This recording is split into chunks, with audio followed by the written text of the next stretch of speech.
welcome back to the Correct Culture podcast. Today with Mitch Hunter, who was a physio, has a background in the body, and then has turned more into the spiritual side of things. So great to have you on, man. Thanks for coming on today and coming in person. Yeah, thanks for having me. Awesome to be here. So tell us a bit about yourself. How did you start out working with the body, one, and what did that look like for you when you started? Yeah, I mean, from the body side of things, it was, physiotherapy. Like I was just, I was going through high school and I was kind of trying to figure out what I was going to do. And then this one day I just had a bit of an epiphany that I was going to do physiotherapy. I'm from New Zealand. Yeah. And I was just like, right, I'm going to do physiotherapy. No real rhyme or reason to it. I kind of was like this thing happened to me where I was like, physio's my path. Yeah. And then moved down south, went to Dunedin, Otago University, and got my degree and all that sort of stuff. And I just really, really connected with it. Like it was awesome. Like from the start, I kind of had an idea of where my career path was going to go, and I was like, I want to be a university lecturer of physiotherapy. Yeah, wow. And I was like, I'm just gonna go for it. And I worked with really, really high level people early on in my career. I was really lucky to work with a guy called Dr. Mark Laslett, who was like. He kind of revolutionized how they look at SIJs, and then I worked with Robin McKenzie a little bit, who was really? Yeah, man. Yeah. Wow, sick. Only briefly with him, but he was a character, man. Yeah, really? He's a real character. Yeah. I got like credentialed in McKenzie therapy, and then I kept on going, and I got a double master's degree after that. A long way down the track, and then I was working towards my PhD, and I got the job. Like I was a university lecturer. So you got what you wanted. Yeah, dude. Yeah. I literally was living my dream. Like it was like my 15-year dream to get to this position, and I got it. Yeah. And it was awesome, man. Yeah. It was awesome. But you know what was funny about it, and this is what led me down this other path, is I was like the week. So I started this job on the Monday, and then by the Thursday, I was like, oh, okay, what's next though? Yeah. And I was like, man, it didn't quite give me the thing that I thought it was going to give me. The journey, Yeah, dude. Yeah. And also just what's like, next? Yeah, I was like, I've worked so hard to get here, and I was just like, what's next? Fully like that, Yeah. Oh yeah. I mean, I'm sure you guys have seen it as well. Like you achieve something and you get to that thing, and then you're just like, I mean, it's nice and it's cool to achieve stuff and it's good to have things, but it doesn't actually give you the thing you're really thinking it will give you. Mm-hmm. It gives you something, but it doesn't quite satiate that feeling that you've got internally, and that was a real clear example for me, because, like I thought I was going to be this, university lecturer and this special person, and I'm going to really achieve in my career. And I did all those things, and it was just like, I kind of saw through that was just a little bit of illusion, for lack of a better word. You know? Yeah. Fuck. So it's like, because it's like that you get your thing, like Jake just got a house, just moved in yesterday. Yeah. That's such a huge thing, right? Yeah. And I was just thinking, because how that's in life, that's the culture we were brought up in, is, you get your house and then you die, basically, right? Yeah. You get your job, you get your house, you get your missus, you have your kid, and then what, Because now you've ticked off such a big thing. Yeah, well, I think like the coolest thing I've experienced so far with it is like I had my dad in my ear. He's a very spiritual man, and he was like, "It's not going to bring you happiness. Like, why would you want a house? Like, you don't need it. You don't want it." And I knew where he was coming from, but I also knew that I needed to experience that in my life. So far it's just been fucking great, because I know that it's just material. It's like, it's a nice material. I'm glad I got it, and I'm going to enjoy it. But I also don't care. I also really don't care if it fell to shit, because I just know that I'm supported no matter what I do. And I think like I feel like you can have a lot of things in this life if you understand that they're just things, and they're like your degree. Like it's just a degree. It's just, it's not going to fulfill that thing inside your heart. It's not going to make you feel really, truly whole. The only thing I found that makes me feel truly whole is being in the moment. Yeah. Well, that's the thing, man. Like you gotta be clear about what you're actually getting. It's like if you're getting a house, then you're getting a house, but that's all you're getting. Yeah. If you're going on holiday, you're going to change your location. Yeah. But that's it. Yeah. You you don't gotta change find you. yourself. You're not changing you, man. You still go on holiday as you. Yeah, I know. Yeah. Those silences when you're like, this is gonna be the best. Like, fuck, I can't wait to get here, and you're like, kind of like it at home. Like, you're like, it's fuck. Why am I always chasing that dangling carrot? You know, it's there. And I go to Europe in 2.5 weeks, and like you see the clips of like the hell, like walking through the streets, eating the good food, but then you also flash to that morning, you're like jet lag, you've eaten like fucking the same food for 3 weeks straight. You're like, fuck, I just want a salad and a steak. Yeah, I know. But no one sees that part of it. No. No one sees the grumpiness in between the trains and shit. it's all just wanderlust, eh? Yeah, and then you find yourself on these trips, whatever, But, Yeah. but do you? I don't know. Like, I guess you meet people. Maybe you meet someone that can inspire things in you. Depends how you're doing it. Yeah, I think it's like a positive way to kind of shift what you do, like break you out of some habits and get some that's a good different way. perspectives. Yeah. And you do it through travel. It forces you to shift your Yeah. perspective because you have to, because the people around you are different. And and settings the and so on. break of because we got so much going on now, and in my head, like literally, because I thought about how to Zoom this morning, then I got to like just do so much shit for this, like working online, and then I got a client after this, and then I got to do slides, and then I'm teaching a workshop tomorrow, and it's just like never ending, and then we're starting another company with these other people, and then another company with my sister, and then I'm like, oh, I just can't wait till I'm just in Europe and just fucking just nothing. Like no one can contact me. Like I'm just completely can just worry about what's in front of me and the food and that. And that it lights up the inspiration to come back and go hard with this again. Because you get to a point of like, it's just never ending. It's just never ending. Like when's the rest? It's all things I chose to do. They say you build your own cage. Like, and that's what I'm very aware of now. Not trying not to do too many things where it's like, fuck, do I even have a life? But it does, like these breaks when we went to Bali, when we went to Japan, how much does it pump you up to come home and like cook your own fit? Like, sometimes you're like, oh, I got to cook my own dinner tonight. You come back from a trip like that, like, yes, I get to cook my own dinner tonight. And it brings you to the gratefulness of how good we have it here, man. Like, you forget the gratefulness of just like waking up. I was hugging my dog this morning and I was like, oh, this is just so good. Like she's all sort of cuddly in the sun and her smell of little flowers. And I'm just like having my coffee. That's it. And I had a Zoom with a physio from the States who's I just did my first online client before. She's a physio actually. Oh, cool. With brachial thoracic outlet symptoms from Maine in the States. And just for people listening, gosh, she had the flattest collarbone. And I get the vibe she feels, she goes, now I got to learn. I just finished college. Now I got to actually learn because I just learned all these things and shit, but like didn't actually get a lot. And she goes, but I can see she wants to. Yeah. But all these things that she wasn't taught with the collarbone and how it compresses the nerve and all this sort of stuff. And then she goes, this all makes sense what I'm feeling and whatnot. But it was cool. I got a real uplifting feeling. When you say, what are you doing it for? I felt really good of service to others. It's like a crazy thing when you can just help someone, how much of a drug that is. What does that create in you? Right? Because this is where it starts getting, this is where my interest is these days, is all that. Is because like, what is that thing that you're getting there? Like, what is the thing you're connecting to? What is the feeling you're actually having? Yeah, okay. I guess the feeling is purpose and I'm good at this and I can help people with what I'm good at which is my purpose. And it just feeds that, I guess. What is that feeling? That feeling is self-fulfillment. And it's like I'm in the present moment during it.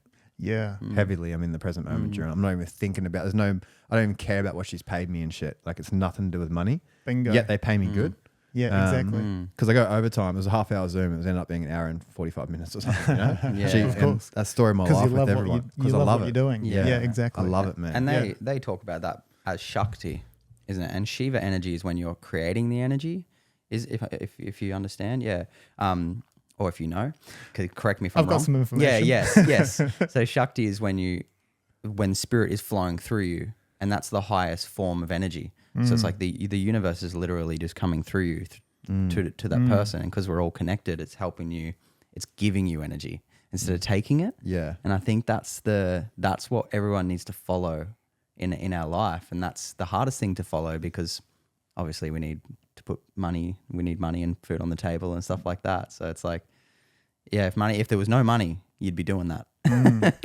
Yeah. And this is what's interesting, hey, because like you need stuff to kind of like maintain your life and your food and house and all that sort of jazz. But like once you get to a certain point with that, you realize that there's something else to it. And this is kind of what happened in my career. I was just like, I knew there was this other stuff there that, you know, I now know that spirituality is vitally important for people's health and for their physiology and for purpose and meaning in their life. And it's like, you can call it whatever you want to call it, but it's literally like, how deep is your experience of each moment? And that's it. It's like the quality of your experience, you know, and in the tradition I'm involved in now, it's not even the experiences that occur. It's just experience itself, you know? Yeah, right. Yeah, yeah. So in regards to when you had the shift, was it a crisis that initiated that shift? Was it a mental crisis, or was it just an awareness that you just jumped into straight away of the whatever you moved into out of physical therapy? Well, it's a pretty crazy story. So, and it started from when I was young. When I was like 7 years old, I started having these like spontaneous mystical experiences, and they were like real full on. What were they like? Oh man, all of the categories basically. So Like seeing things, or yeah, all sorts of stuff. Like the first experience I ever had, I was just staying at a friend's house. I woke up in the middle of the night and got up, and there was this orange woman standing in the corner of the room, and she was like as clear as anything else. Fuck. whoa. Yeah, dude. Yeah. I can still see the embroidery on her Victorian gown that she was wearing. Wow. Yeah. Like, I know exactly what she looks like. The Empress. Oh man, I was 7. I was scared. I was Yeah. like, I don't know what that was. Yeah. And like, she looked at me and I looked at her, and we locked eyes, and I just had terror moving through my body. I was just so friggin' scared. Yeah. And then, dude, it floated up through the ceiling. Oh, And I'm some 7-year-old kid. it's the ring Yeah. clap shit, dude. Oh, Yeah. dude, I only recently watched the movie The Sixth Sense, Yeah. but that's been my life, like Yeah. since I Wow. was young. And I just thought it was like a coincidence that all these things kept on happening to me. I was just like, oh, that's just coincidence. And, you know, it happened from like 7 through to 16. And I went home and I talked to my mum about it, and I was like, hey, this thing's going on. And she was like, cool, you should just meditate. And she goes, just clear your mind and, you know, you'll be fine. I was like, cool. So every night from 7 till 16, I meditated for like maybe a half an hour or something until my mind was empty. And then once I got to that point, I was able to close down my awareness. And once my awareness would slowly start to close down, I wouldn't be involved with all this other stuff. Mm-hmm. And so then I got to like 16 and I was like, I shut that off, and I was like, nah, I'm done with that. Then I went off to university, did my thing, blah, blah, blah, you know, achieved as hard as I could. And in retrospect, I think I was just like, I was trying to kind of push back against my earlier life and be like, I'm just going to be really scientific about everything and pragmatic, and, you know, everything's about rational, deductive reasoning processes, which is really important, you know, but like I went really hard down that pathway. And then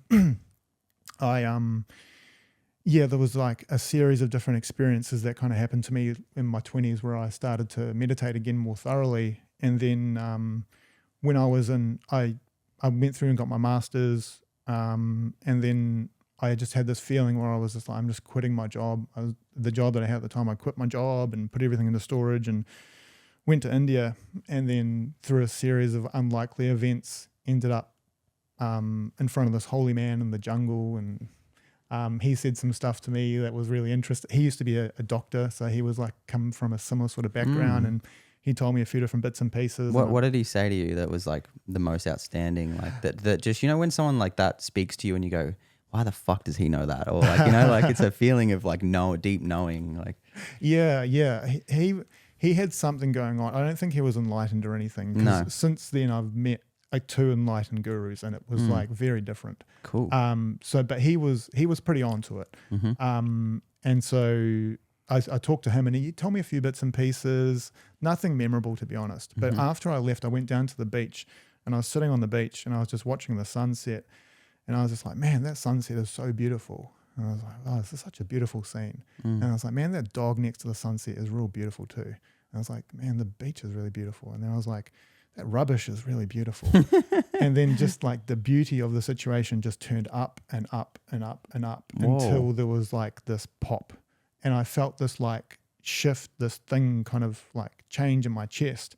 And then I just burst out crying. And I was just like crying uncontrollably. Like I wasn't sad. It was just tears were just pouring out of my eyes.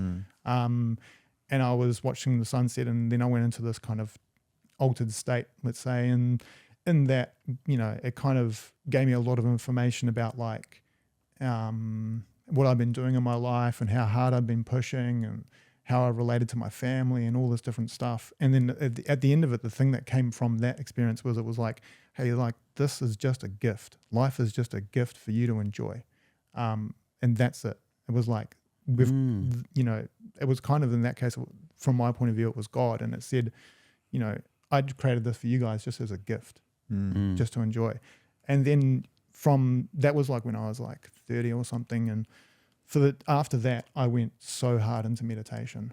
You know, I did like maybe like eight years worth of really solid meditation. I was traveling around the world and Buddhist monasteries and caves in India and all sorts of different things. But I still maintained my academic position while I was doing this stuff. Yeah, wow. Yeah, but my holidays were very different to what the other academics were doing. You know, like, what did you get up to on holiday? I'm like, I just kind of sat in this cave and, you know, I was doing 10 hours a day on my own. Wow. And like, you know, all sorts of different things.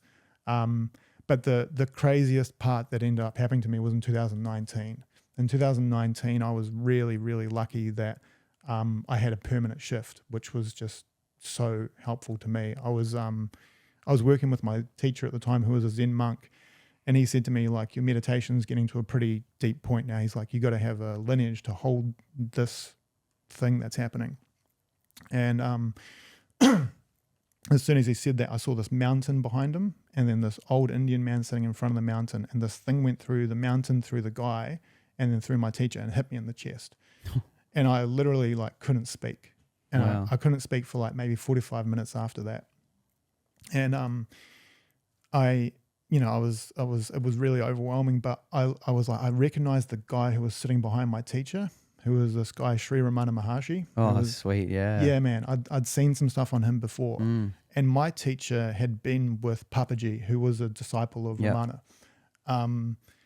And so I was like, I was going through kind of a divorce at the time, and my wife at the time was like, I need to go to America for the summer. And I was like, I just burst out crying. Later on, I was like, I've got to go to Arunachala, which is this mountain. And I didn't know anything about it. Like, I had no idea what this thing was. And once I got there, like, you know, I'm going the brief version, obviously, but once I got there, it was just like things were on, it was like clockwork. Like, I turned up and there was like this professor who knew me through a couple of people who showed me this temple and how the temple worked. Like it's almost like a processing plant for people's karma, basically.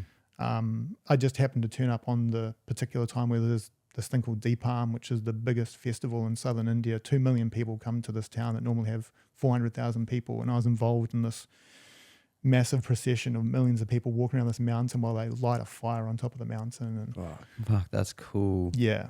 Then this you know, holy man identified me in a crowd and was like, this man, and he said a whole bunch of craziness about me and my background and who I was and what I could do. And then like the crowd was going crazy, and like, holy shit, he got me to bless him, which was this real weird situation, because you're not supposed to touch a holy man's head, particularly one of this level. You're supposed to go down and touch their feet, you know? Yeah. And I'm just like some dude from Christchurch. For me to be on a podcast talking about this stuff now, I never talked about this. Yeah, wow. My whole life. I would never even mention that this stuff was going on. Yeah. And it's been 5 years since I had this dramatic change, and I'm only now becoming more public about it. Why is that? Because you don't want to... Like, is it you're at a point now where you want to share the experience? Like, I know there's different kinds of like Buddhist states where, is that why you're here? Is that why to share that with people now? You know that from that shift you had? Yeah. Yeah.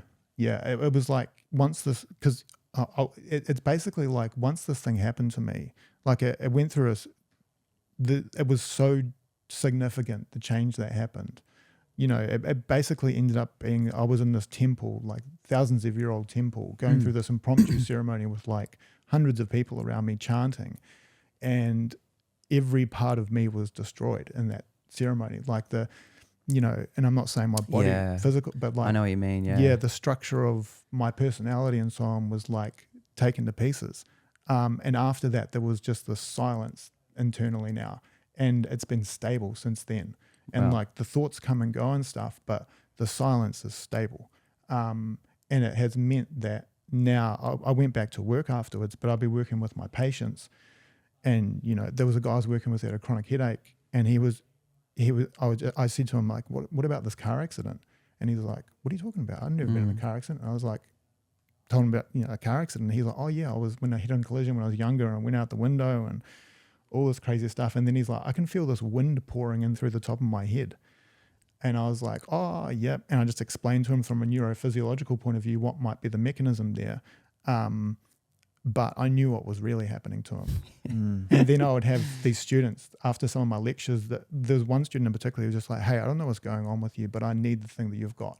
And I've worked with him since, and we've started to kind of go down that pathway. And it just kept on happening. Like the executive team at the university, patients that I would work with, students, my family, my friends, all this stuff just starts happening. So now what I do is my title, what I kind of call myself is like, I teach meditation for healthcare. And so it's people who have got chronic health conditions, chronic pain. And then alongside that, there's a subset of people who I am able to help them find the same internal freedom, for lack of a better word. And it's really nice. Because no one does it, dude. That's a good way. It's really nice. Yeah. Honestly, it's like the most profound thing that can ever happen from my point of view. Yeah. And it's also the most simple, nothing thing that can happen at the same time, because it's like it's the letting go of internal effort. Right. So to explain that, so would you almost like is it detachment of expectation, or is it detachment of expectation of what you want to happen or you think is happening, or what do you mean by that? Like say if something negative happens in your life, are you just is it more of the skill of like you can flip that quicker than originally? Or no, I know what you're saying. Yeah. The crux of the matter comes down to your relationship to your experience. Yeah. So that's the whole game. So if you meditate a little bit, very quickly you can see your thoughts, and they'll come and go, and you'll notice your thoughts, right? And so if you've noticed your thoughts, that means that your thoughts aren't you, because you wouldn't be able to notice them if they were you, right? And so what that does immediately is that breaks away this first layer of identification. If there's lack of a reduced identification with your thoughts, then there's less suffering when the thoughts tell you something that you don't want to hear. Because instead of that being like, this is me and this is my importance put on it, it's just a thought that's occurring rather than this personalized relationship to the thoughts. And it's not to say that the thoughts are going to stop, because the thoughts are still going to occur there, but your relationship to them has changed. So it might be the same with an experience that happens within your life. A negative experience happens, but your relationship to it will be different, because you recognize that these experiences will come and go, and they're based on many, many different factors, the interdependence of the world. Like you're not in control of so many things that are happening in your life. You're just reacting as best as you can with the amount of control that you have, which is a small amount considering everything else that's going on, So once you start to recognize that, then your relationship to life will start to change a little bit too. You have less of a grasping on wanting things to be exactly how you want them to be, and rejecting the things that you don't like, and really chasing the things that you really, really want, even when you can't get them, And so all of those little bits and pieces will start to change your relationship to those experiences. And that's what meditation does. It's literally like, initially it's about concentrating your mind and stabilizing your mind.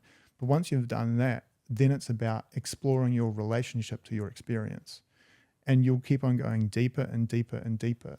You'll go down, you'll have your thoughts, and then you'll have, say, your body, and then you'll have your relationship to your persona, and then, your relationship to your perceived self, which would be, I am Mitch or I am whatever. And as you start to work through those with a meditative awareness, you're able to see through them and see them more clearly. And once you see them for what they really are, they disappear. Yeah. All these layers of attachment, all these layers of association, all these layers of relationship. And it's not to say that you detach from life or disassociate from life, because that's rejecting something. It's fully being with everything that as it is. It's like, since this happened, it was like my sense of touch has changed and taste has changed and my voice has changed to a certain degree and a few other things, because it's like it's changing your relationship to those areas. So then your physiology responds to it. You get a physiological change in your fingertips because the input is no longer got really strong associations with different parts of your body. So let me make that a bit more clear though. Say with your stomach, let's say you've got like irritable bowel syndrome or something like that. If you're really, really nervous, you'll feel like a churning in your stomach. You're about to knock on someone's door for their first date or whatever. So what that means is there's a feed forward back mechanism with like psychological nervousness and then nervousness in your stomach. The same thing happens in reverse. You feel queasiness in your stomach, it'll make you a bit more nervous because maybe the body's a little bit out. So what you can do then is you can start to explore, well, what's actually happening within my stomach without my input of my psychological worry. And the way that you do that is by stabilizing your mind through meditation. And then you're able to experience what's happening within your stomach without an input. You're just experiencing it as it is. And if you're able to do that, the body will start to unwind itself and undo these maybe unhelpful behavior patterns or physiological loops that it's stuck in. And this is kind of like the fundamental mechanism around helping people heal from chronic pain and chronic illness, is literally tapping into that sort of process, developing a meditative awareness within them, and then using that to kind of allow their nervous system to find homeostasis again. And that's the thing with the nervous system, is if you literally just leave it alone, don't give it anything, just leave it as it is without playing with it, it will balance itself out. Wow. But it's our habitual need to interact and push it away, pull it towards us. This is more this way, this is more that way. You know what I mean? Yeah, and there's so many like cycle traps you can get caught in. Of course. It's like the image I got was like a circle of like your mind and your gut playing this game with each other. And you're right, if you don't crack into one, you don't feel it, or you don't think about it. Or if you quieten your mind and you can actually feel it, you can shift it. And I think that but by not trying to shift it. Yes, exactly. Yeah. And I feel you so much on that, because like I've had something going on in my stomach. Yeah. And it's like the more I give up, the better it gets. Yeah, dude. It's like, what am I holding on to, dude? Like, and I know I'm holding on to something because the unconscious is deep and vast. But yeah, I totally reckon, like, I remember when I did HRC2 with Paul, like I was in such a good place with meditation and stuff. And I just remember feeling that feeling, that feeling. And it was a detachment from things and better, and a connection to everything. And I just wrote in my book, just do Tai Chi. That's all you need. You don't need to do anything. Just meditate. Just do Tai Chi, because that solves it. I don't know. It's just how my book was full of that. Because I was just like, holy shit, like this is how important it is. Don't forget this. Yeah. And I have. Of course, hey. Yeah, you fall back into life. Yeah, exactly right. And like the stuff we're talking about now, I'm sure everyone's heard it like 100 times. And you need to probably hear it 100 times more. Because you just have to keep on coming back to it and keep on coming back to it, because these patterns within our mind and our psyche and all the rest are so entrenched, and they've been looping for so long. Yeah. And you get to a certain point within meditation and you realize that they've been looping for centuries. Yeah. And for like millennia and stuff. Because it's just kind of like part of the process. Yeah. It's the biggest gift and the most joy I've ever had. And I'm not saying that I'm there, because I never get there. And and to be honest, I'm still a pretty triggered human. I still have a lot of fucking crazy shit, but it's given me a thing. Like I used to be a very reactive human, and I'd fight and do all this stuff, because this is the way I was brought up, like with my father and stuff like that. But meditation has given me the joy of, like, when someone cuts me off now, sometimes I get triggered, but a lot of the time I'm like, like I can find my center. And I feel like that's the biggest gift you could give any human being on this planet. Yeah. It's true. Like, It's such a good call. It's like, I guess, is that even one step further than like almost a coin flip trick? Like you're almost attaching instead of trying to turn it positive. Like someone stole my scooter recently, right? $3,000 scooter. I ride it every day with the dog, go to the garage, and pissed. I was like visualizing, if I find him, I'm going to break this arm. And then fully. And then I was laying there, I was like, how can I get over this? Like I need to continue my day without this impeding it. And then I thought, all right, I'm going to take on 2 clients, which will pay for my scooter. Plus I'll make $1,000. Plus I'll manifest something really cool with these clients, some cool piece of content that's going to help grow the company in a way that's like better, which I did.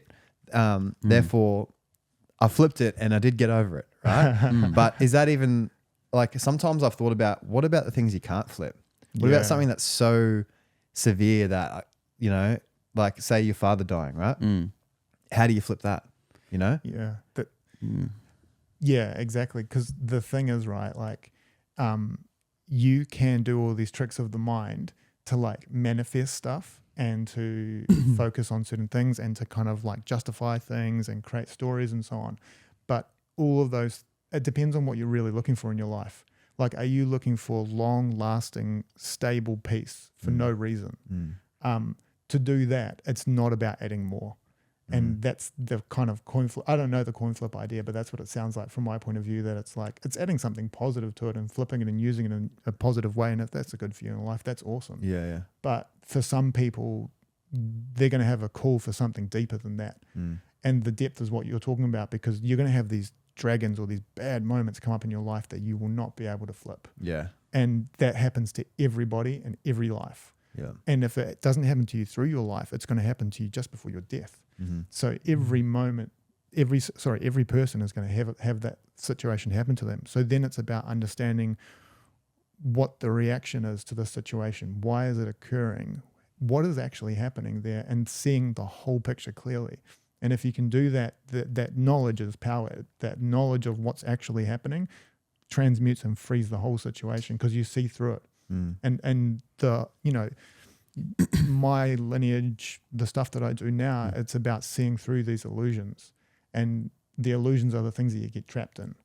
And if it didn't happen with your scooter, it's going to happen with something else next week. And it's going to be the same trap and the same trap and the same trap, until you get to a point where it's like, oh, I want to do something about the trap, not the external thing that happens, but the internal mechanics on what's catching me there. And then that ends up freeing you so that your life is deeper, your life is richer. Yeah. Do you have an example, like say recently in your own life, that people can sort of relate to, of like where you've caught yourself quickly in whatever the trap is and managed to detach from it? Or is it something that's sort of just constantly lingering with you now? Or is it still like a tool you got to sharpen and be aware of? Yeah.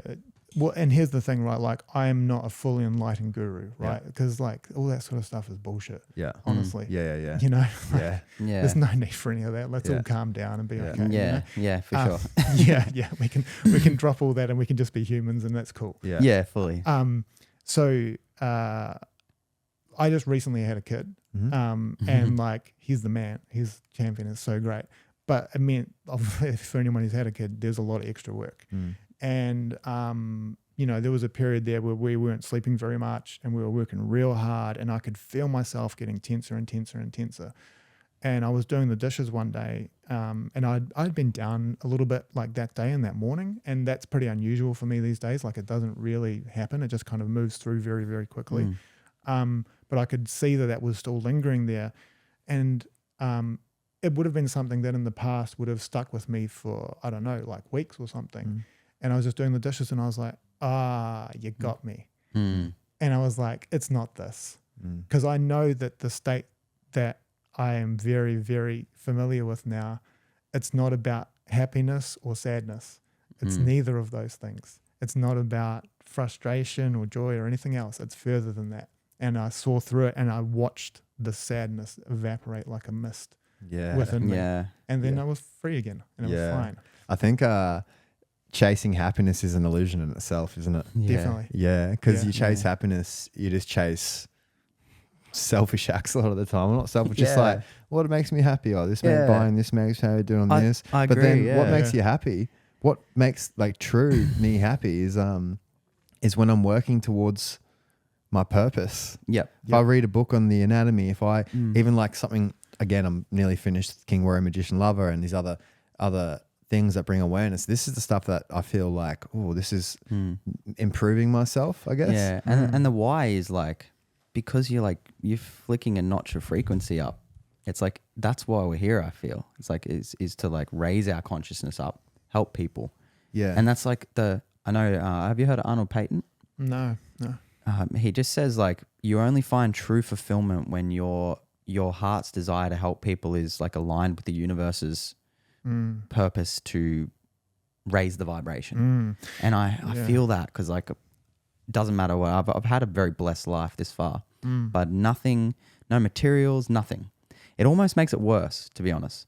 Like having new cars and things like that, like it doesn't bring me fulfillment, and I feel that more than ever. So it's like, what is it? It's like it's helping people. I know that, but it's also like kind of blending in with the flow of the universe of helping everyone and raising your vibration. So like what you said then about that's how you know, because you get that little fucking energy spike where you're like, fuck, this is it. This is why I'm It's here. in the heart chakra. Yeah, exactly. Yeah.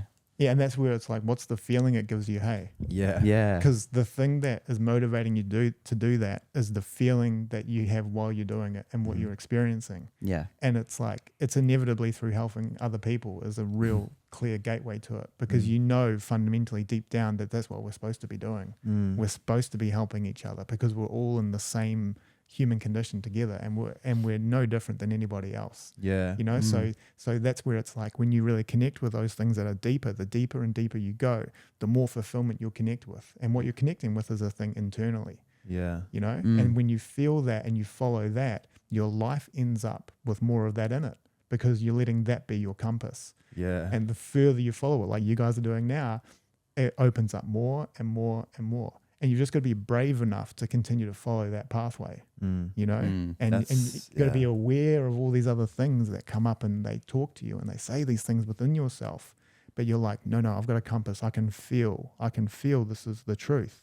Yeah. And you can be brave enough and committed enough to be like, fuck, I'm going for it. You know, like I stepped away from like a well-paying academic career to like, you know, have my own business now. And it's like, it's been surprising how quickly it's been taking off, which is helpful, but it's still a financial risk for my family. But like to not follow that deepest level of truth, like, God, man, How could you ever go against it? I'm not going to waste my life. Yeah. I know. And that's why I Like respect, this is so lucky. I respect people like yourself and anybody who's even started an electrical business by themselves. You know, anyone who's followed their true path and has stepped out of the let's just go to work because I need to make money thing. I feel like I just love and support people like that so much because it's like, you know that I know that you know. It's like, you did it, you know? Yeah, it's like it is like that. It's like, fuck yeah, bro. Like, good on you, you know? Like, that's why you're here. That's like, and that changes a lot in this life. But yeah, it's like right now we're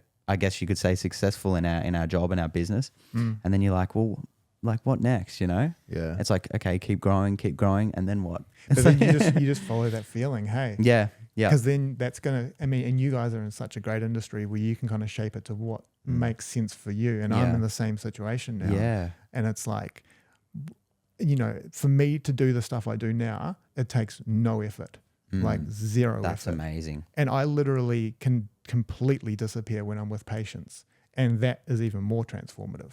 Yeah. And it's like, it's so true for me. And it's such a deep experience for me that they feel it, and that creates that same experience within them. And so it's like you're just following your truth to help someone else follow theirs, and all of us are healing together.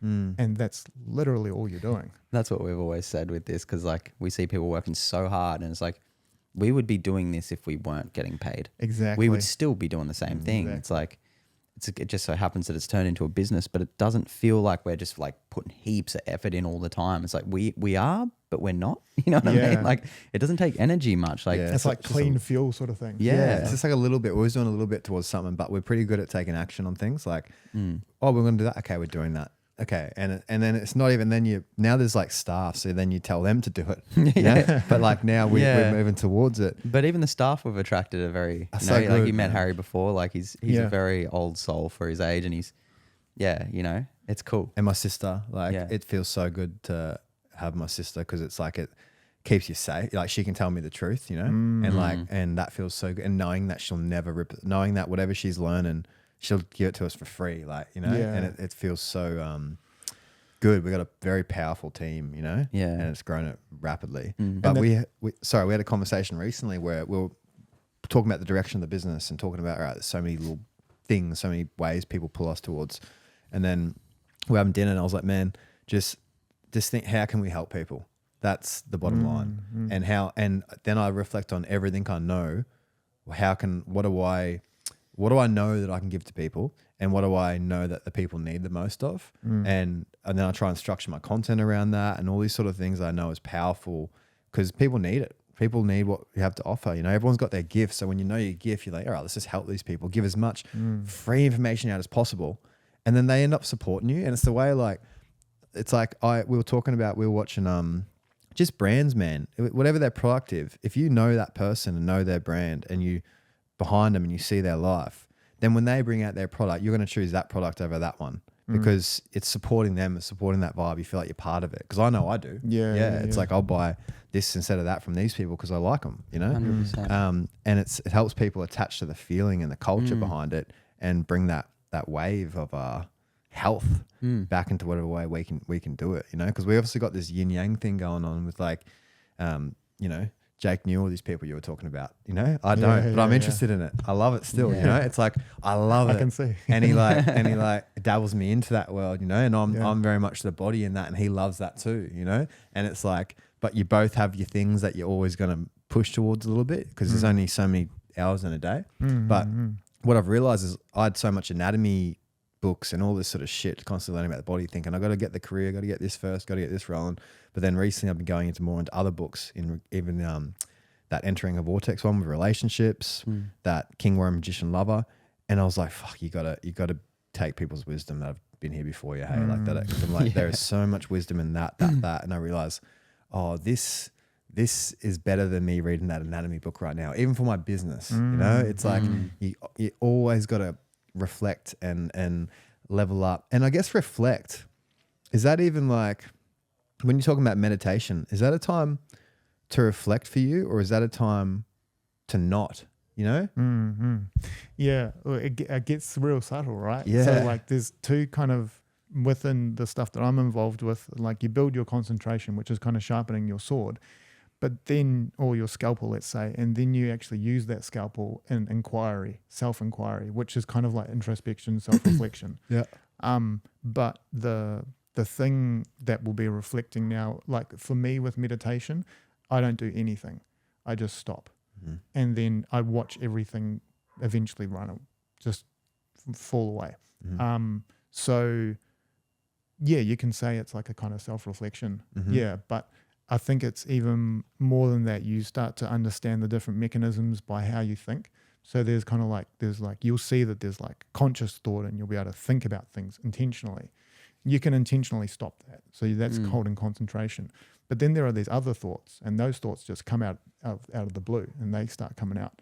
Then there are deeper things than that, which are bigger kind of thoughts that will kind of pop to the surface. Yeah, they just come out of nowhere and you're like, whoa, that's funny. Yeah, exactly. And they're almost like, I suppose you'd probably call it your subconscious or whatever, right? But then there's a basement underneath that, and that basement is silent. And then when you sit in that silence, you go deeper and deeper into that silence. And as you do that, all these other things are, once you hit the basement, those things start to completely disappear. Right. Yeah. That's the level of depth. So I feel like I've been there before. I'm sure you have. I don't know. But when you're explaining it, I'm like, I know that place. Yeah. And it's so weird because I was speaking to my friend Scott, who's done a lot of meditation, and he was a really intense human. But he started with he went to China and studied for 3 months with a guy over there, and he's like, man, he just looked me in the eyes the other night. We went out and had beers, and then we came back and we sat for half an hour and did meditation. It was so weird, awesome. but it was funny. Wasn't the best meditation, but yeah, true. After 3 beers, yeah, I was struggling. But yeah, he said he went up to this front, and the guru looked at him, and he said, "Don't ask me that question yet." You know, he said, "Go and meditate 45 minutes minimum in this stance for 3 times a day for a month straight." And then he goes, "And then I'll answer your question, or then I'll show you the next, or show you what to do." But it was just like, don't even come near me, you know, like. And I was like, wow, that's such a powerful. And he's like, man, the depths you can go to, and he explained it like that basement place. He was like, he goes, I went so deep one time that I saw, he goes, I just saw the evil in the world. And he said, I saw the evil in me. And he's like, it scared the fuck out of me. And I was like, wow. So where would that be on the, you know? It depends. Yeah, it's like, because your mind can create all sorts of stories around stuff. fully. You know, so you could be like, maybe it's an evil thought, and your mind goes, that's the evil thoughts of the world, or maybe it is the evil thoughts, like, I don't know. Yeah. But yeah, you kind of have to be able to sit with all these hard bits of yourself as well, and that's the bit that people find tricky, because it's like, it's easy to sit there and do practices to bring on a really elevated state and feel really high, and that's really fun. But for people to sit there with the hardest parts of themselves, that's the bit that people don't want to do, and that's scary, you know, and that's, you know, unnerving and sad and all the rest. It's like, you know, you need to sit there eventually when people are ready for it. You've got to sit there with all of yourself, like every single part of it, because it's all there anyway. And it's like anything that you hide in the shadows and don't look at actually is affecting you, whether you want it to or not, or whether you pretend it isn't or it is, you know, it's happening. So until you're kind of reach that stability or bravery or like enough love within yourself to be able to do that, they're going to persist. Right. Yeah. In what's the way everyone likes the way? What's the way you meditate? How do you choose to meditate? How do you tap in the most for that you found? For me, and this is not for everybody, obviously. For me, my practice would be described as a thing called shikantaza, which is a Zen meditation, which is called silent illumination, and it basically means just sitting. So you just sit there. That's it. And so it's like, what does that really mean to just sit there? You know, it's like, it's sitting there and doing nothing else, absolutely nothing else. And then deeper layers of nothing else and deeper layers of nothing else. And as you do that, you start to, all these bits of you fall away and you see things more clearly, and illumination occurs. You know, when you reach a certain state, find certain depths within yourself, illumination is this awareness that starts to dawn. And, you know, people can talk about it being God consciousness or Christ consciousness or whatever, but it's very illuminating. It really lights up everything, lights up the world, lights up you, lights up your experience. Yeah. And do you start with, like, when you say just sitting, like, you know how people will start just being present, like listening to everything, or you know, or then you start watching your thoughts and then you let them go. Like, is there a you know, does the train start churning at the start and then it starts going to that piece? Or like, how does it begin for you? Do you start by watching the thoughts or being present with everything around you and the sounds and whatnot? I mean, for me, this is not instruction, by the way, for anybody else, because this would not work likely for most people. There's all sorts of ways of getting into this. But for me these days, it's a lot of my day is spent in that state anyway. And so, yeah, you know, I'll sit down, and if I intentionally can sit down and let any little traces go, then it will just be, I'll sit down and I'll notice the thoughts and they will run out of steam, and then I'll be silent, and then some bigger things might pop up and then they disappear, and then silent. And then after that, all sorts of stuff. But it's like, it sounds so crazy to talk about the reality of it with a lot of people, you know, like the real piece of it that comes though is that my life has completely changed since this happened to me. You know, and that's the thing. So you can have these amazing experiences, right? Like in Tibetan Buddhism, they talk about 2 kinds of experiences, and this categorizes everything that happens in life. One is the experiences that come and go, and that's basically all of life that people will normally experience. And there's one other experience the experience that doesn't come and doesn't go. And that's the thing. Yeah. So it's like you will train yourself to experience all range of things that you can imagine, but all of those things will come and go until you find the thing that doesn't come and go, and then you just sit in that, and that's it. And that will purify you. Like in Buddhism, in Theravada Buddhism, there's a text called the Visuddhimagga, which is called the path of purification, and they teach you how to find this open meditative awareness and then progressively work through all the different parts of your body, your experience, your perceptions, and all the rest to purify it. And as you do that, you eventually end up with nothing, which is that state. You know, emptiness and Zen, sunyata, all these different things. How long does it take you to get to that deep level these days? It depends. Maybe like it's really hard to say, like because there's other stuff as well. I mean, let's say on average, what would it take me? I mean, it took me 10 minutes the other day to do something very significant with a person that I was working with, and in that state, there was no trace of me left. So yeah, that was 10 minutes. And do you do guided meditations for some of these people, or what I do is I'll start chatting with them like how we're chatting, but while we're chatting, I'll start to kind of turn them in towards themselves, just really gently, really nicely, through conversation. And then we might come across something that's a bit of a sticking point, and I'll notice it in them. And then I'll say, okay, cool. We're just going to I'm just going to guide you through a gentle practice here, just a gentle meditation. So I'm kind of holding their hand and walking them down the pathway of themselves and helping them to kind of free themselves progressively. And if it's like someone who's got chronic pain or chronic illness, then it's really easy to find where those links are because it's such a tangible thing. And so then we go down and we just gently explore them, and then I help them to allow them to clear. Yeah. So you can imagine it's different for every person. Yeah. But that's kind of the format. And it's, you have to have a real ability to sit openly within yourself. Because if I'm here with you guys and I'm trying to do it with you, if there's too much of me in the room, then we're also working on my own stuff. But once you gain an ability to drop that all away, there's only one person or two people left in the room. And so their stuff is much easier to work through. Say there's a past trauma someone wants to work through. Yeah. And say they got a myth or a story they keep telling themselves about that. Is it this? Would you then, I know they call it unpacking or back to presentness, like would you use a meditation and then that's going to come up somewhere in that meditation? And is it them just witnessing the idiocracy of the thought or what's from there, you know? Yeah. Well, the first piece of it, right, because you've got a good idea of this stuff already, right? A little bit. Yeah.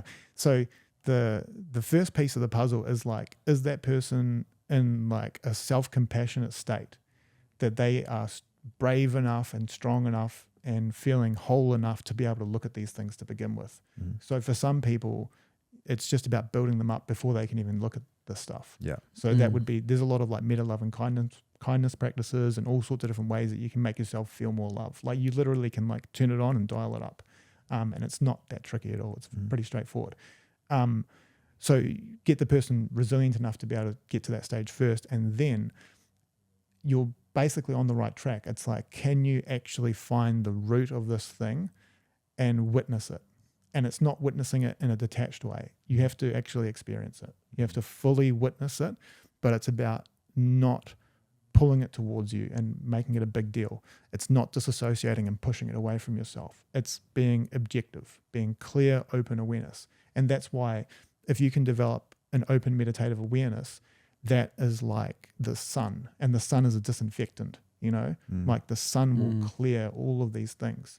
But to be able to do that, you have to meditate progressively until you can hold this stable, open awareness, because that's your tool. And then you shine it onto anything and it will clear it. Yeah, so it's shadow work, right?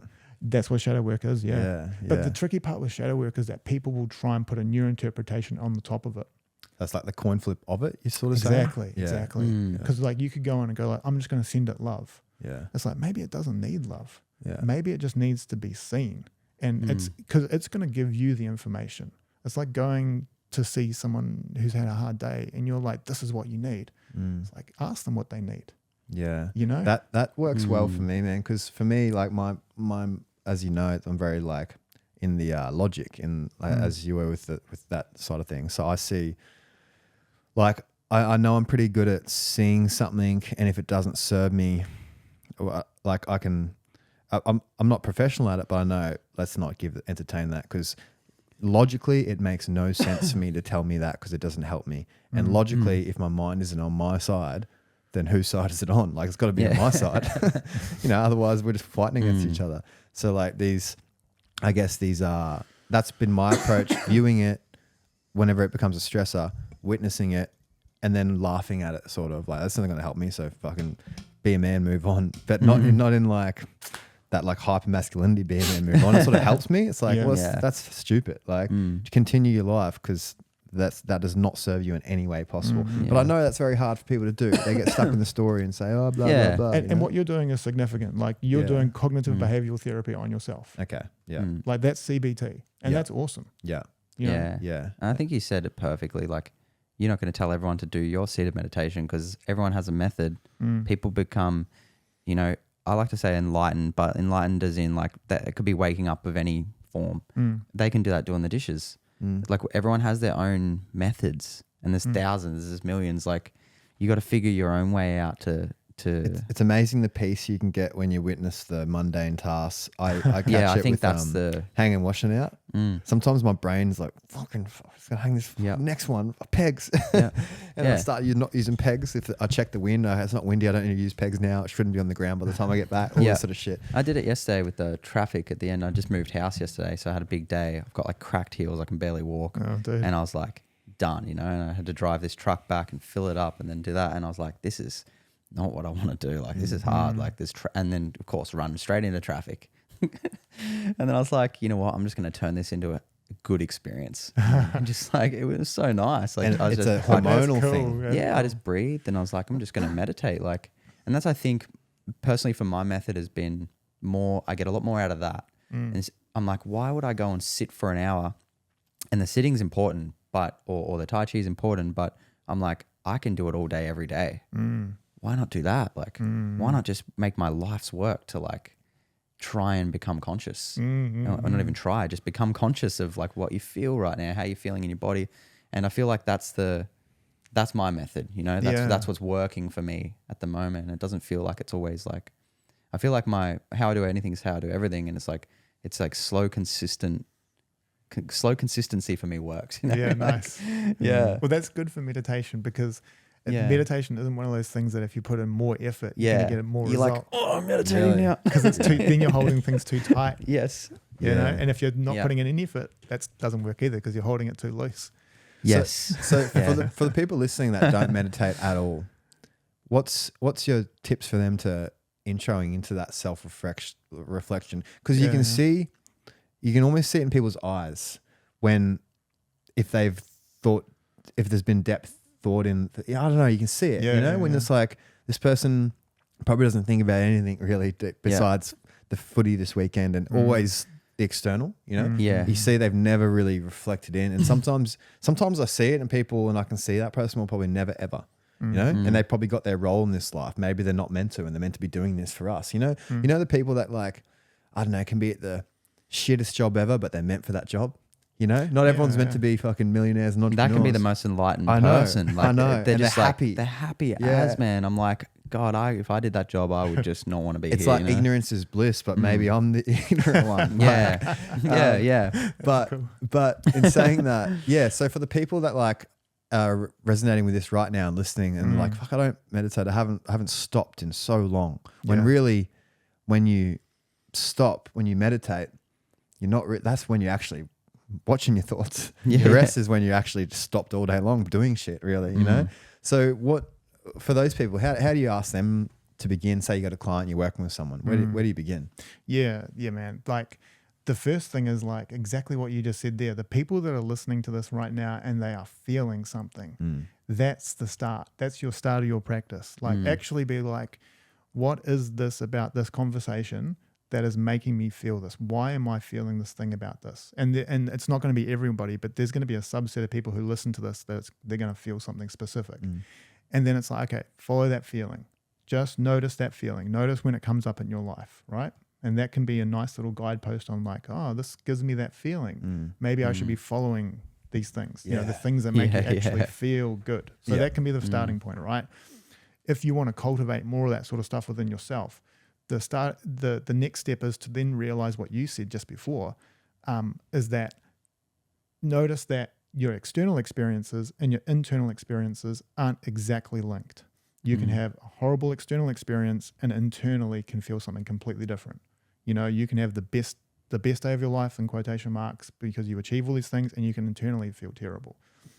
And you notice that there's a mismatch there sometimes. So then that shows you that your internal state isn't dependent on your external situation. So those are the two key starting points. Yeah, it's massive. You know what I mean? Yeah, fuck yeah. Yeah, because then you've got momentum, which is that feeling, because that feeling is actually the thing that you'll end up finding. Then you've got a little taste of it, and it will actually come into your life properly. And then the second thing is you're like, oh, this other game that I've been playing is not true. And then you're motivated. Then you're like, cool, what am I actually going to do about this? Well, if you really are looking to connect with this properly, make a change in your life and actually feel this, then you need to take time out to work on it like anything else. Invest in it, you know? Set yourself 10 minutes a day of just, I'm going to do 10 minutes of relaxation, whatever that might mean for you, you know? And then that might change to, I'm going to do 10 minutes of like putting on really gentle music and just sitting there and chilling. And then I'm going to do 10 minutes of just listening to my breath and just kind of just feeling my breath coming in and out. And maybe I'm going to start counting my breath. Then I'm going to do it with my eyes closed. And then I'm going to do it just following my breath on its own. And then you're off to the races. You know? But you've got to start in a way that feels good to you. Like it has to be, it can't be a chore. It has to initially feel really good, because otherwise you're not going to stick with it. Yeah, it's so true. And if you know some people who can guide you on this stuff, you know, just chat to them. Just be like, hey, I noticed you're into this or whatever, you know, because that community, having supportive people, like I've been so lucky in my life. The spiritual people that I've worked with, like I can't even believe that these things happened to me in my life. And it was just through their, specifically Ramana Maharshi's grace, that got me to this point.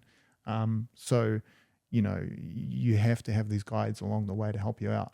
So have a look around. It's so cool that Ramana Maharshi, remember Ramdas telling a story about how he was like, his disciples were like, he was dying of cancer. Yeah. And he's like, you're dying of cancer. Like, we don't want you to leave. And he's like, don't be silly. Where could I go? Oh, man. And I was like, fucking how good's that, you know? Bro, more than people realize. Yeah. Honestly. Yeah. Like, see, I can't realize it yet, you know? Yeah, well, neither could I. And then it happened and I was like, oh my goodness.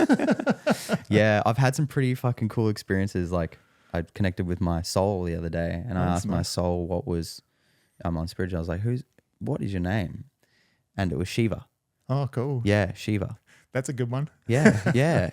Your soul. And it was, it yelled it at me. Yeah.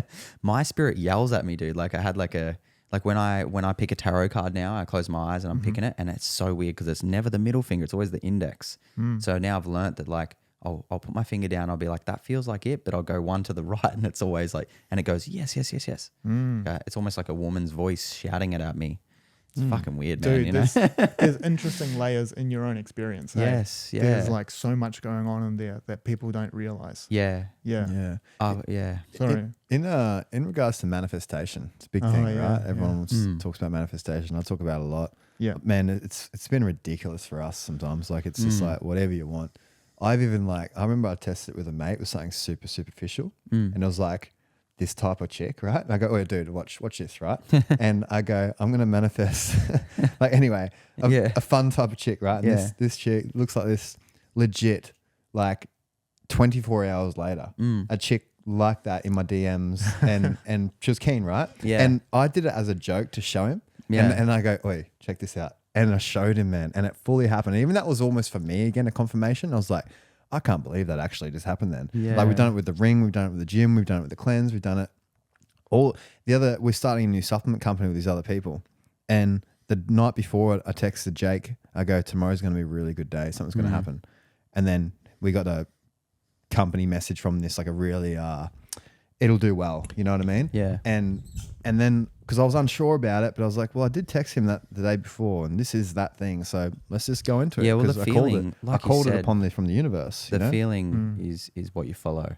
Yeah. And the feeling when it was beginning was like, yes, feel that feeling.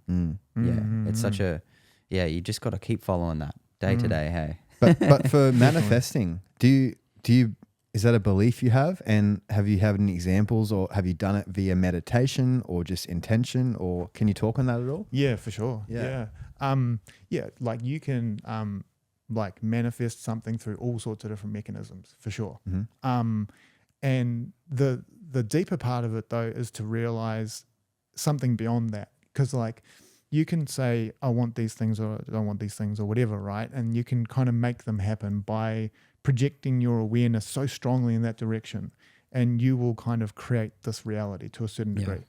Alongside that, you could also describe it in another way, that your actions are going to follow that belief so strongly that your actions are going to create that thing. And there's so many opportunities in the world as there is, and it's that our own self-limiting beliefs are there in place to stop us from seeing those opportunities and then taking them to follow whatever we want, because we might be sitting there thinking, oh, I can't do that because I'm not good enough at that, or you know, I'm too this way or that way, so I can't take that opportunity. So just realizing that you want something that strongly and then taking the steps towards it is another way that manifestation kind of works, right? And you could say they're very similar kind of mechanisms. But I remember I was playing with this earlier on as well, and I was sitting down there in meditation, and I was like, right, there's this house that we want to get, me and my wife, and I was like, okay, I'm going to see if I can get us that house. And I sat down, I did a meditation, and I found the house within a certain layer of my awareness, let's say, and then I was like, yep, and this thing happened. And it was like this very much an energetic connection to this house occurred, and I was like, yep, it's ours. And I was like, cool, it's done. And the next day we got the house, and it was like, it's really straightforward. Like the real estate agent said to us, she goes, I'm just going to give you guys this house. There's all these other people who are trying to get the house, but we're just going to make sure you guys get the house. Wow, that's nice. Huh? Yeah, I was like, cool, we got this house, which was great. That house turned into such a nightmare. We did renovations on it, and it was such a process, man. It was so much stress for my wife, and like we had difficulty with the neighbors, and all these things went on, right?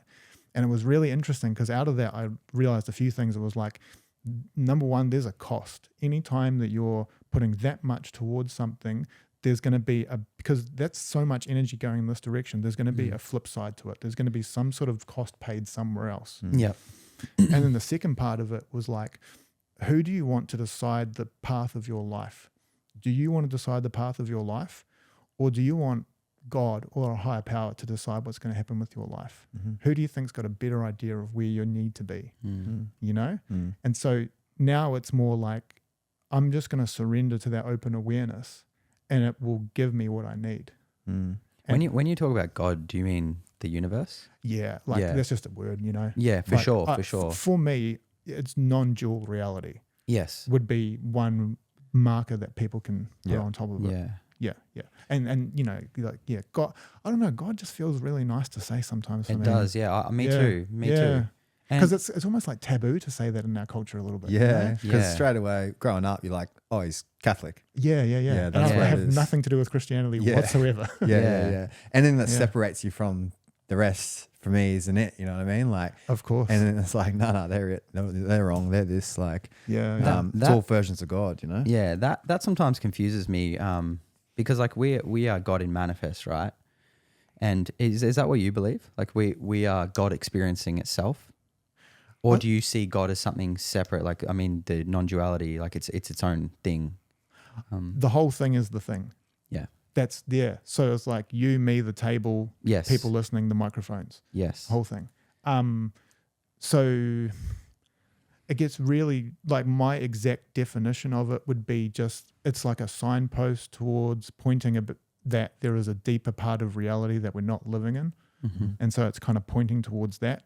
The reality of how I feel it is it's an unnameable thing. It's and it's not even like, you can't even try to name it, because it's literally the whole mechanism is without definition. Yeah, that which can't know itself. Yeah, it literally is. You can't even speak it. It's you can, even when you feel it, you can't talk about it because it's like. Yeah, and when you like, you know, there's higher samadhi states, and samadhi is like a meditative absorption, and there's, you know, some of these very, very high samadhi states, it literally sits outside of a definable experience, because it's not even like you could say it was something. It's literally outside of this. It's completely in a different system. That is so warped. Yeah, and I look back on it and I can't even see it. I can't even look back on it, but I know that it was there, but I can't even hold it. I totally get that. Yeah, that's cool. So, but you can imagine, right? All these things in my life have been going on, and then you know, after 2019, I went back to the university, and then I'm like,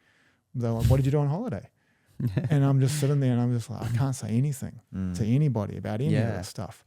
But the gifts that actually come from this are just, they're really simple. It's like helping people literally just to like free themselves from the trapped emotions, free themselves from their own perceptions, free themselves from their like perspectives that are causing the perpetuation of their difficulties. It's just like, what else are you going to do with your life? Like you guys are saying. Like, how could you ever do anything else? I know. Yeah. So sort of what you're almost talking about with regards to God taking control of your life is back to using your heart as the compass and using God as, that's God's like communication via you, being you, that this is, that's the direction you should move towards. That's the direction. And it's even more simple because it's literally just following the feeling. Yeah. Because I used to like be like, what are people talking about when they say like the heart and stuff? Like the spiritual heart. I never got that. Yeah. But if you just feel the feelings inside of yourself and then you identify that feeling, that makes, like when you work with people with the body and stuff, you know that feeling. Yeah. Yeah, dude. Yeah. Like, fully. And so you could, you know, I'm just talking to you specifically right now. You could meditate just in that feeling.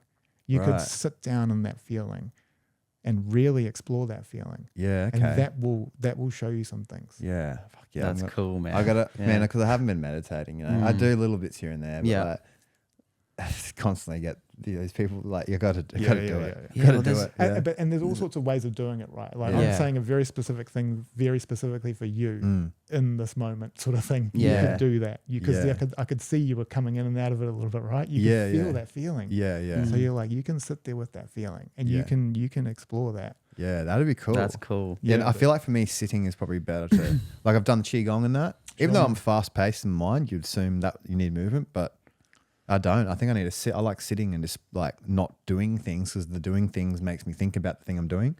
So I need to like just sit and breathe. And I've only actually felt that once, and that was a Joe Dispenza meditation on a plane of all places. Oh, cool. Yeah. Yeah, and I hit that I guess that spot that I've only ever hit once. But it was almost a manifestation one. I was visualizing doing check as a job, doing my work as a job. A month later, I was doing it. Yeah, man. Yeah. So that's great. And I had the feeling of like, oh, I'm already doing it. Yeah. And I took my first client on, which was his ex-girlfriend, actually. That's great. Yeah. That's great. What do you feel I need for to grow in meditation? Like, what do you feel? I can't say on here. No, okay. We can chat afterwards. Yeah. I mean, I've only just briefly met you. Yeah. I would almost sit here and I'd be like, okay, see that? And then you'd be like, oh yeah, and you would feel something. I'm like, no, not that. Go to that. And then we can go and work through that. Sick. Yeah. I'd love to do some work with you. Oh, dude. Yeah. Because it's funny. It's funny, the universe, and I already know it's well created. But I was like only just like 2 days ago, I was meditating, and I was like, I feel like there's a mentor or someone who I need to connect with, you know? Yeah. And I feel on the podcast, like I was like, oh fuck, I swear this is the dude. Yeah. Dude, like everything I'm telling you is true. Yes. And I can tell you way more than what I've said right now. Yeah, and for sure. I hold this stuff so closely to my heart. Like this is so important to me that I would never like lead anybody out of any bullshit, because I confronted a guru in India when I was like, I was in the process of this situation, and there was this guru and he had these followers, and I could see that he was like, he was manipulating them in a few different ways. Yeah. And he'd asked this guy to go to this other guru and ask him an inflammatory question, kind of to put this guy down. Yeah. And I was like, hey man, like, why did you ask that question? I kind of confronted him about it. And he tried to kind of like work his way out of it. And I could see the flaw in his reasoning. And I was like, I walked him down a path that ended up looping back to where we started for him to admit that he was wrong. And we got to that point and he said that, and then he just burst out crying. And he lay down and he was crying, and it was in front of all his followers and everything as well. Whoa. And I was just like, bro, it's okay. It's okay, man. Yeah. You know? But I was like, you can't fucking use your pain to hurt other people. Like, it's just it's not helpful. So like the reason why I say that is I'm like, I don't tell people what you need to do, right? I don't say to someone, you have to do this in your life, you got to do that. I'm just like, I'm going to give you the tools so you can actually figure it out for yourself. And then I'm going to walk with you into yourself. And you know, you can take people as far as they want to go, you know, and, you know, I'm working with a girl at the moment that, you know, she had a massive change just recently, and we've been working together for a little bit, but now she has that same silence in her and it's stable. Fuck, that's so cool. Yeah. It's only That's been, it's only been a few months or so, but like it's stable now. Yeah. And, you know, she's just, this is the thing, man, this stuff is not so foreign and it's not so special. Yeah. Like, I know. I'm It's not some a- special dude fucking at all. I'm just some guy who Well, just... none of us are, and that's the Dude, beauty of that's it. the whole thing, man. That's the whole thing. And this is like, this actual thing is just so straightforward. And it's not special at all. It's like the specialness actually draws you away from it. Yeah. You know, being the special person means that you can't actually do this properly. Yeah. So why do we need to hang on to being special? You I just know. don't. And that's what Just feels don't. right to me. I always Yeah. follow that when I meet someone who's like, we're just human. Oh, bro. Yeah. It's like Ram Dass is my biggest. He's helped me so much because he was like even later in life, he wrote an article on having egg on his beard because he thought this chick was Maharaji, and you know he ended up sleeping with her and he had a sexual affair with her, and then he's like, I fell into it again, guys. Like, you know, I'm in my 70s, you know, and he's as much meditation as he did. I just could really connect with that humaneness, and I was like, that's where people, it's rare. Yeah. But it's it needs to be more in Western culture. Yeah, So- and I can understand why people have these sorts of transcendent experiences and then they come back from them and they're like, oh, I'm the guy, Yeah. I'm the thing, and blah, blah. And like, I understand why people get trapped in that stuff. Like, Yeah. it's very intoxicating. Like when this thing happened to me in India, the whole town turned up. They like the police turned up. There was like high priests and there was like these local dignitaries and stuff, right? And they were like, hey, you know, we saw the state that happened. Anything that you want in this town from here on in is free. And they're like, we've got a house for you, we've got a car, we've got all this stuff. And this is like the police and stuff saying this to me. And they kind of had to carry me out of it because it was a pretty physically taxing process. Yeah. And then I was just like, once I regained my senses, I was like, all good, guys, thanks so much. I patted them on the shoulders and I'm like, awesome. Yeah. And then I just walked off Yeah. because I'm just like, that mechanism is not useful for anybody, in my opinion. Wow. You know, like the people I work with now, it's like they're kind of my friends. Like, Yeah. I have patients when I'm working with them in a physiotherapy sense, like if with chronic pain and stuff like that. There has to very much be a professional relationship. But the subset of people that I'm working with as well, I'm their spiritual friend, Yeah. and I'm going to walk with them. And That's they're, nice. They're going to walk with me. Yeah. And that's it. That is it, eh? We're all walking each other home. But yeah, that's fun enough, right? Yeah. I think I got a client right That's here now, cool. man. Oh, So I got to cool. bounce, but good. man. Yeah, fucking thank such a you good so chat, much, dude. Man, dude. awesome Thanks for talking to you coming guys. on. Hey, thanks for And having me. so sick. And for people to yeah. find out more about you, all the things you got to do, you know. Yeah, good. Thanks for reminding me. I'm not good at that part at all. So I have a website. It's hunterhealing.com. I have an Instagram. It's @_hunterhealing. The email address, hunterhealing@gmail.com. Yeah, like basically, if you've actually felt something from this and you actually felt that feeling we're talking about, or you are genuinely a spiritual seeker, I can help you if you feel like this is what's called for. And if you're really struggling with like chronic pain and chronic illness and you've been unable to find the answers, this is another way of approaching that sort of scenario that integrates normal modern medical stuff, but it also looks at things from more of a spiritual, neurological point of view. Beautiful. That's Yeah. gold, man. Love It's the it. future. That's integrative Yeah, medicine right there. Man, I'm on trying, a whole dude. nother level. Trying. That's true integrative medicine. Yeah. Sick. Thank you, man. brother. Thanks for coming on. Thank you, guys.